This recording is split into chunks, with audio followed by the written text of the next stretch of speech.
Fast ಫುಡ್ಗಳು fast ಆಗಿ ನಮ್ಮ ಆಯಸ್ಸನ್ನ ನಮ್ಮ ಮಕ್ಕಳ ಆಯಸ್ಸನ್ನ ತಿಂತಾ ಇದೆ ಅಥವಾ ಕಳೀತಾ ಇದೆ. ಇದೆಲ್ಲ ಗೊತ್ತಿದ್ದು ನಾವುಗಳು ಸಮಯ ಇಲ್ಲ ಅಂತಲೋ ಅಥವಾ ಮಕ್ಕಳು ಹಠ ಮಾಡಿದ್ವು ಅಂತಲೋ ತಂದೆ ತಾಯಿಗಳು ತಮ್ಮ ಸ್ಥಾನವನ್ನೇ ಮರೆತು ಇನ್ನೊಂದು ರೀತಿಯಲ್ಲಿ ಅವರೇ ಮಕ್ಕಳು ರೀತಿಯಲ್ಲಿ ವರ್ತಿಸ್ತಾ ಇದ್ದಾರೆ. ಸೊ ಇದ್ರ ಬಗ್ಗೆ ನಾವು ಚರ್ಚೆಯನ್ನು ಮಾಡ್ತಾ ಹೋಗೋಣ. ನನ್ನ ಜೊತೆ ಗೆಸ್ಟ್ಗಳು ಕೂಡ ಇದ್ದಾರೆ, ವೆಲ್ಕಮ್ ಮಾಡ್ಕೊಳ್ತೀನಿ. ಮೊದಲನೇದಾಗಿ ಆಹಾರ ತಜ್ಞರು ಮಹೇಶ್ ಅವರಿದ್ದಾರೆ.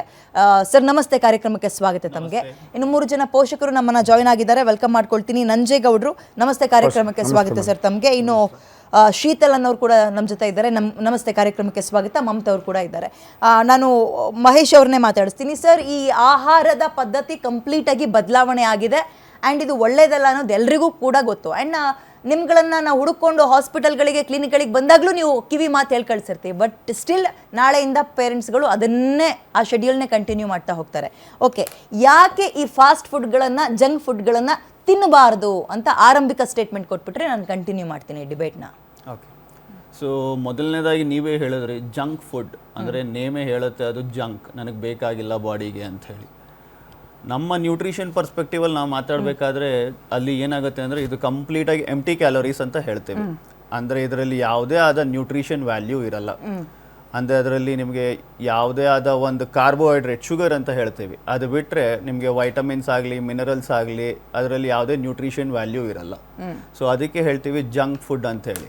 ಒಂದು. ಎರಡನೇದು, ಈಗ ಯಾವ ಹಂತಕ್ಕೆ ತಲುಪಿದ್ದೀವಿ ಅಂತ ಹೇಳಿದ್ರೆ ಅದಿಲ್ಲದೆ ಬದುಕೋಕ್ಕಾಗಲ್ಲ. ಓಕೆ, ಸೊ ಹಾಗಂತೇಳಿ ನಾಳೆ ಡೈರೆಕ್ಟಾಗಿ ನಾನು ಪೇರೆಂಟ್ಸ್ ಹೇಳಿದ್ರೆ ಎಲ್ಲನೂ ಸ್ಟಾಪ್ ಮಾಡಿ ಅಂದರೆ ಯಾರೂ ಸ್ಟಾಪ್ ಮಾಡಲಿಕ್ಕೂ ಆಗಲ್ಲ. ಓಕೆ, ಸೊ ಇದಕ್ಕೆ ಒಂದೇ ಪರಿಹಾರ ಏನಪ್ಪ ಅಂತ ಹೇಳಿದ್ರೆ ಮಿನಿಮಲ್ ಯೂಸೇಜ್ ಅಂತ ಹೇಳ್ತೀವಿ. ಒಂದು ಸರ್ಟೈನ್ ಅಮೌಂಟ್ ಆಫ್ ಯೂಸೇಜ್ ಅಂತ ಹೇಳ್ತೀವಿ. ಈಗ ಎಕ್ಸಾಂಪಲ್ ನೀವು ಸ್ಟಾರ್ಟಿಂಗಲ್ಲಿ ಹೇಳ್ತಾ ಇದ್ರಿ, ಈಗ ಮಗುಗೆ ಒಂದು ಅನ್ನ ಕೊಟ್ಟರೆ ಪ್ಲೇಟು ನೀನು ಚಾಕ್ಲೇಟ್ ಕೊಡ್ತೀನಿ ಅನ್ನೋ ಹಂತಕ್ಕೆ ತಲುಪಿದ್ದೀವಿ ಅಂತ ಹೇಳಿ, ಕರೆಕ್ಟ್ ಅಲ್ಲ? ಸೊ ಬೇಸಿಕಾಗಿ ಬ್ಯುಸಿ ಲೈಫ್ ಸ್ಟೈಲ್ ಆಫ್ ಪೇರೆಂಟ್ಸಿಂದ ಫಸ್ಟ್ ರೂಟ್ ಕಾಸ್ ನೋಡ್ತಾ ಹೋದರೆ ಒಂದು. ಎರಡನೇದು ಪ್ಲ್ಯಾನಿಂಗ್ ಇಲ್ಲ. ಓಕೆ, ರಾತ್ರಿ ಆಗಿದ ತಕ್ಷಣ ಯೋಚನೆ ಮಾಡಲ್ಲ ಬೆಳಗ್ಗೆ ಎದ್ದು ಏನು ಮಾಡಬೇಕು ಅಂತ, ಸುಮ್ಮನೆ ಏನೋ ಸಿಕ್ಕಿದ್ದು ಇನ್ಸ್ಟೆಂಟ್ ನೂಡಲ್ಸ್ ಮಾಡಿಕೊಡ್ತೀವಿ. ಇಲ್ಲ ಅಂತಂದರೆ ಬೆಳಗ್ಗೆನೇ ಕಾರ್ನ್ ಫ್ಲಾಕ್ಸಿಂದ ಸ್ಟಾರ್ಟ್ ಆಗ್ಬಿಡುತ್ತೆ. ಓಕೆ, ಸೊ ಅಲ್ಲಿ ಸ್ಟಾರ್ಟ್ ಆದರೆ ಎಂಡಾಗೋದು ರಾತ್ರಿ, ಮತ್ತೆ ಆಚೆಗಡೆ ಹೋಗಿ ಯಾವ ಸ್ನ್ಯಾಕ್ಸ್ ತಿನ್ನೋದು, ಅಲ್ಲಿ ತನಕ same lifestyle fast foods ಆಗ್ಬಿಡುತ್ತೆ. Okay, so first the foremost thing is junk ಅನ್ನೋದು ಹೇಗೆ ವಿಂಗಡಣೆ ಮಾಡ್ತೀವಿ ಅನ್ನೋದು ಇಂಪಾರ್ಟೆಂಟ್ ಆಗುತ್ತೆ. ಓಕೆ, ಸೊ ಯಾವುದೇ ಒಂದು ಫುಡ್ ಪ್ರೊಸೆಸ್ಡ್ ಆಗಿ ಬಂದರೆ ನಿಮಗೆ ಪ್ಯಾಕೆಟಲ್ಲಿ ಬಂತು ಅಂತ ತಿಳ್ಕೊಳ್ಳಿ, ಅದು ಇಟ್ಸ್ ನಥಿಂಗ್ ಬಟ್ ಜಂಕ್ ಅಂತಲೇ ಹೇಳ್ಬೋದು. ಯಾಕಂದರೆ it's completely processed in nature. ಈಗ ಎಕ್ಸಾಂಪಲ್ ನೀವು ಒಂದು ಬಿಸ್ಕೆಟ್ ತೊಗೊಂಡ್ರಿ ಅಂತ ತಿಳ್ಕೊಳ್ಳಿ. ಓಕೆ, ಆ ಬಿಸ್ಕೆಟಲ್ಲೂ ಅಷ್ಟೇ ಫೈಬರ್ ಅಂಶ ಇರುತ್ತೆ ಅಂತ ಹೇಳ್ತಾರೆ, ಬಟ್ ವೆನ್ ನೀವು ನೋಡಿದಾಗ ಅದರಲ್ಲಿ ಸಕ್ಕರೆನೂ ತುಂಬಿರ್ತಾರೆ. ಎಲ್ಲೋ 1-2% ಆಫ್ ನ್ಯೂಟ್ರಿಯೆಂಟ್ಸ್ ಸಿಗಬಹುದು, but major sugar, that is we say junk ಅಂತ ಹೇಳ್ತೀವಿ. ಸೊ ನೀವು ಯಾವುದೇ ಪದಾರ್ಥ ತೊಗೊಳ್ಳಿ ಪ್ರೊಸೆಸ್ ಆಗಿ ಬಂದಿದ್ರೆ ಇದು ಜಂಕ್ ಅಂತ ಕನ್ಸಿಡರ್ ಮಾಡ್ಬೋದು. ತಂಗಳಾದ್ರೂ ಪರವಾಗಿಲ್ಲ, ಮನೆ ಊಟ ಒಳ್ಳೆಯದು. ಎಕ್ಸಾಕ್ಟ್ಲಿ, ಅನ್ನ ಜಾಸ್ತಿ ತಿಂದ್ರು ಏನು ಪ್ರಾಬ್ಲಮ್ ಆಗಲ್ಲ. ಓಕೆ, ಬಟ್ ಏನಾಗುತ್ತೆ, ಯಾವಾಗ ಈ ಜಂಕ್ ಅನ್ನೋದು ನಾವು ಆಹಾರದಲ್ಲಿ ಸೇರಿಸ್ತಾ ಹೋಗ್ತೀವಿ, ಓಕೆ, ನಾವೇನನ್ ಮಾಡ್ತೀವಿ, ಕೊನೆಗೆ ಡಿರೈವೇಶನ್ ಹೇಗೆ ತರ್ತೀವಿ ಅಂತ ಹೇಳಿದ್ರೆ, ಓ ಅನ್ನ ತಿಂದ್ರು ಡೇಂಜರು, ರಾಗಿ ತಿಂದ್ರು ಡೇಂಜರು, ಮಿಲೆಟ್ಸ್ ತಿಂದ್ರು ಡೇಂಜರು, ಆ ಹಂತಕ್ಕೆ ಬಂದಿದ್ವಿ. ಬಟ್ ಪ್ರಾಬ್ಲಮ್ ಅದಲ್ಲ, ನಾವು ಸೆಂಟ್ರಲ್ ಏನು ತಿಂತಾ ಇದ್ದೀನಲ್ಲ ಸ್ನ್ಯಾಕ್ಸ್ ಅಂತ, ಅದೇ ಪ್ರಾಬ್ಲಮ್. ಓಕೆ, ನಾನು ಬರ್ತೀನಿ ಸರ್ ನಿಮ್ಮ ಹತ್ರ. ಇನ್ನು ನಂಜೇಗೌಡ್ರೆ, ಪೇರೆಂಟ್ಸ್ ಆಗಿ ನಿಮ್ಮ ಹತ್ರ ಕೇಳ್ಬೇಕು ನಾನು, ಎಷ್ಟು ಕಷ್ಟ ಮಕ್ಕಳುಗಳನ್ನು ಈ ಬೇಡವಾಗಿರೋ ಆಹಾರದಿಂದ ದೂರ ಇಡೋದು, ಎಷ್ಟು ಕಷ್ಟ? ನನ್ನ ರಿಕ್ವೆಸ್ಟ್ ಏನಂದರೆ, ಮಕ್ಕಳಿಗೆ ಪೇರೆಂಟ್ಸ್ಗಳು ಜಾಗ್ರತೆ ವಹಿಸಬೇಕು. ಪೇರೆಂಟ್ಸ್ಗಳು ಬೆಳಿಗ್ಗೆ ಮಕ್ಕಳನ್ನ ಅವರು ಬಾಕ್ಸ್ ಐಟಮ್ ರೆಡಿ ಮಾಡ್ಬೇಕಾದ್ರೆ ಅವ್ರು ಹಾಕೋದೇ ಸ್ನ್ಯಾಕ್ಸು, ಕೇಕು, ಬಿಸ್ಕೆಟ್ಸು ಈ ಥರದ್ದು ಅವರು ಹಾಕ್ತಾರೆ. ಅವ್ರು ಏನು ಪ್ರಿಪೇರೆನ್ಸ್ ಆಗಬೇಕು ಅಂದರೆ ಮನೇಲಿ ಮಕ್ಕಳುಗಳಿಗೆ ಮೇನ್ ಮನೇಲಿ ಫುಡ್ ಮಾಡಿಬಿಟ್ಟು, ಇಲ್ಲ ತರಕಾರಿ ಇರುತ್ತೆ, ಬೇಕಾದಷ್ಟು ವಿಟಮಿನ್ಸ್ ತರಕಾರಿ ಇರುತ್ತೆ ಮೇಡಮ್, ಆ ತರಕಾರಿನಲ್ಲಿ ಏನು ಬೇಕಾದ್ರೂ ಮಾಡ್ಬೋದು. ಮನೇಲಿ ಚಪಾತಿ ಮಾಡ್ಬೋದು, ಇಲ್ಲ ಫ್ರೂಟ್ಸ್ ಬರುತ್ತೆ. ಅಲ್ಲ, ಮಾಡೋಕೆ ಪ್ಲಾನ್ ಮಾಡಿದ್ರೆ ಬೇಕಾದಷ್ಟಿದೆ. ನಮ್ಮ ತಂದೆ ತಾಯಿ ಅಂದ್ರಲ್ಲ ಇದನ್ನೇನು ಬೆಳ್ಕೊಂಡ್ ಬಂದಿಲ್ಲ, ನಮ್ಮನಿಗೆ ತಿನ್ನಿಸ್ಕೊಂಡೇನು ಬೆಳೆಸ್ಕೊಂಡು ಬಂದಿಲ್ಲ. ಬಟ್ ಈಗ ತಂದೆ ತಾಯಿಗಳು ಕಂಪ್ಲೀಟ್ ಆಗಿ ಬದಲಾಗ್ಬಿಟ್ಟಿದ್ದಾರೆ, ಮಕ್ಕಳಿಗಿಂತ ವಿಪರೀತವಾಗಿ ತಂದೆ ತಾಯಿ ಬದಲಾಗ್ತಾ ಇದ್ದಾರೆ. ಬಟ್ ನನ್ನ ಪ್ರಶ್ನೆ, ಮಕ್ಕಳನ್ನ ಇವುಗಳಿಂದ ಅವಾಯ್ಡ್ ಮಾಡೋದು ಎಷ್ಟು ಕಷ್ಟ ಪೇರೆಂಟ್ಸ್ಗಳಿಗೆ? ಲೈಫ್ ಸ್ಟೈಲ್ ಚೇಂಜ್ ಮಾಡಬೇಕು ಮೇಡಮ್. ತಂದೆ ತಾಯಿಗಳು ಏನಾಗಿದೆ ಅಂದರೆ, ಇವಾಗ ಮಕ್ಕಳು ಅವ್ರು ಪ್ರೆಸರ್ ಮಾಡ್ತಾರೆ, ಮಕ್ಕಳು ಪ್ರೆಸರ್ ಮಾಡ್ತಾರೆ ಅಂದ್ರೆ ನಾವು ಮಕ್ಕಳ ಮೇಲೆ ಡಿಪೆಂಡ್ ಆಗ, ನಾವು ಡಿಪೆಂಡ್ ಆಗಬೇಕು. ಫಸ್ಟ್ ಪೇರೆಂಟ್ಸ್ ಅದ್ರ ಡಿಪೆಂಡ್ ಆದರೆ ಮೇನ್ ಫ್ರೂಟ್ಸ್ ಕೊಡಲಿ, ತಪ್ಪೇನಿದೆ? ಅದರಲ್ಲಿ ಬೇಕಾದಷ್ಟು ಈಗೇನು ವೆಜಿಟೇಬಲ್ಸ್ ಸಿಗುತ್ತೆ ಮೇಡಮ್. ವೆಜಿಟೇಬಲ್ಸ್ ಸಿಗುತ್ತೆ ಮಾರ್ನಿಂಗ್. ಅವ್ರಿಗೇನು ಕಷ್ಟ ಆಗುತ್ತೆ, ಮಕ್ಳುಗಳಿಗೆ ಅಲ್ಲಿ ಹೋಟ್ಲಿಗೆ ಹೋಗ್ಬಿಡೋದು 2 ಇಡ್ಲಿ ಹಾಕ್ಸೋದು, ಅದು ಬಿಟ್ಟರೆ ಅಲ್ಲಿ ಕೇಕ್ ಇರುತ್ತೆ, ಬಿಸ್ಕೆಟ್ಸ್ ಇರುತ್ತೆ. ಅವ್ರಿಗೆ ಈಜಿ ಆಗಬೇಕು, ಅವ್ರ ಪೇರೆಂಟ್ಸ್ಗಳು ಈಜಿ ಆಗ್ಬೇಕು. ಅಲ್ಲಿ ವ್ಯಾನ್ ಬರ್ತಿರುತ್ತೆ, ಟಕ್ ಅಂತ ಹತ್ಲಾಗ ಅವ್ರನ್ನ ರೆಡಿ ಮಾಡಿಬಿಟ್ಟು ಯೂನಿಫಾರ್ಮ್ ಹಾಕ್ಸ್ಬಿಟ್ಟು ಅವ್ರಿಗೆ ಬೇಗ ಕಳಿಸ್ಬಿಡೋದೊಂದು ಇದಿರುತ್ತೆ ತಲೆ ಒಳಗಡೆ. ಅಲ್ಲಿ ಮಕ್ಕಳು ಮಧ್ಯಾಹ್ನ ಹೋಗ್ಬಿಟ್ಟು ಇವನ್ ನಮ್ಮ ಮಕ್ಕಳೇ ಇರ್ಬೋದು, ನಾನೇನು ಹೇಳೋದು ಹೆಂಗಾಗ್ತೈತೆ ಅಂದರೆ, ಮನೇಲಿ ಫುಡ್ ತಿಂದೋಗಪ್ಪ ಮನೇಲಿ ಮಾಡಿದ್ದನ್ನು ತಿನ್ನಲ್ಲ, ಸೀದಾ ಹೋಗ್ತಾರಲ್ಲ ಹೋಗ್ಬಿಟ್ಟು ಹೋಟೆಲಲ್ಲಿ ಕ್ಯಾಂಟೀನ್ ಇರುತ್ತಲ್ಲ, ಅಲ್ಲಿ ಕ್ಯಾಂಟೀನಲ್ಲಿ ತಿನ್ನೋಕೆ ಹೋಗ್ತಾರೆ. ಆ ಕ್ಯಾಂಟೀನಲ್ಲಿ ಮಾಡ್ಬೇಕಾದ್ರೆ ಅಲ್ಲಿ ಯಾವ್ದು ಚೆನ್ನಾಗಿದೆ, ಯಾವ್ದು ಚೆನ್ನಾಗಿ ಪಾತ್ರೆ ನೀಟಾಗಿ ತೊಳೆದಿರಲ್ಲ ಮೇಡಮ್. ನಾವು ಮನೇಲಿ ಫುಡ್ ತಿನ್ಬೇಕಾದ್ರೆ ಇವನ್ ನಾವು ಜಾಸ್ತಿ ನಮ್ಮ ವೈಫ್ ಅಂತೂ ಮನೆ ಹೊರಗಡೆ ತಿನ್ನೋಕೆ ಇಷ್ಟನೇ ಪಡಲ್ಲ. ಮನೇಲಿ ಏನಾಗಿರ್ತವೆ ಮೇಡಮ್, ತರಕಾರಿ ತೊಳಿತೀವಿ ನೀಟಾಗಿ, ಬೇಳೆ ತೊಳಿತೀವಿ, ಪಾತ್ರೆ ತೊಳಿತೀವಿ, ನೀರನ್ನು ಚೆಕ್ ಮಾಡ್ತೀವಿ. ಅದರಿಂದ ಎಲ್ಲದನ್ನು ಕ್ಲೀನಾಗಿ ನಾವು ತಿನ್ನೋದ್ರಿಂದ ನಮ್ಮ ಆರೋಗ್ಯದ ಬಗ್ಗೆ ಸ್ವಲ್ಪ ನಮಗೆ ಜಾಗ್ರತೆ ಇರುತ್ತೆ.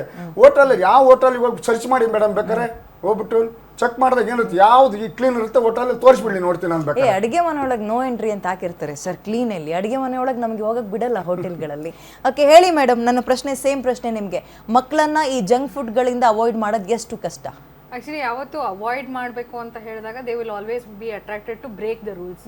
ಸೊ ಅವಾಯ್ಡ್ ಅಂತ ಹೇಳೋದಕ್ಕಿಂತ ಮೈಂಡ್ಫುಲ್ ಈಟಿಂಗ್ ಅಂತ ಒಂದು ಕಾನ್ಸೆಪ್ಟ್ ಇಂಟ್ರೊಡ್ಯೂಸ್ ಮಾಡಬೇಕು. ಮೈಂಡ್ಫುಲ್ ಈಟಿಂಗ್ ಅಂತಂದರೆ ಹೊಸದೇನು ಕಾನ್ಸೆಪ್ಟ್ ಅಲ್ಲ. ಮುಂಚೆಯಿಂದನೂ ನಾವೆಲ್ಲ ಒಟ್ಟಿಗೆ ರಾತ್ರಿ ಹೊತ್ತು ಊಟ ಮಾಡ್ತಿದ್ದಿದ್ದು, ಬೆಳಗ್ಗೆ ಹೊತ್ತು ಜೊತೆಗೆ ಕೂತ್ಕೊಂಡು ಫ್ಯಾಮಿಲಿಯಲ್ಲಿ ಮಾತಾಡಿಕೊಂಡು ಇವತ್ತಿನ ದಿನ ಹೇಗಿತ್ತು ಅಂತ ಕೂತ್ಕೊಂಡು ಮಾತಾಡಿದಾಗ ಏನಾಗುತ್ತೆ, ಒಂದು ಫ್ಯಾಮಿಲಿ ಬಾಂಡಿಂಗ್ ಕ್ರಿಯೇಟ್ ಆಗುತ್ತೆ.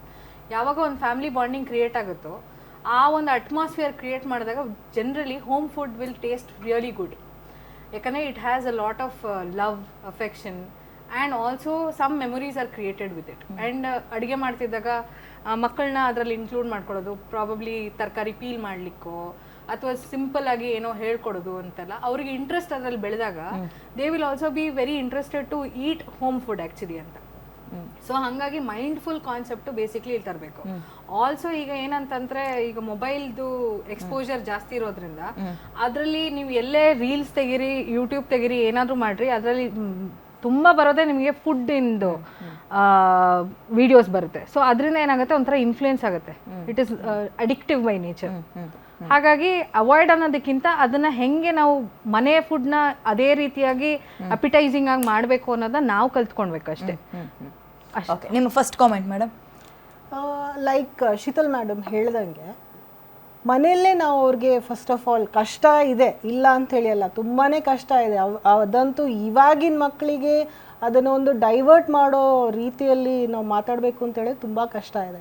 But it has to start with the parents only.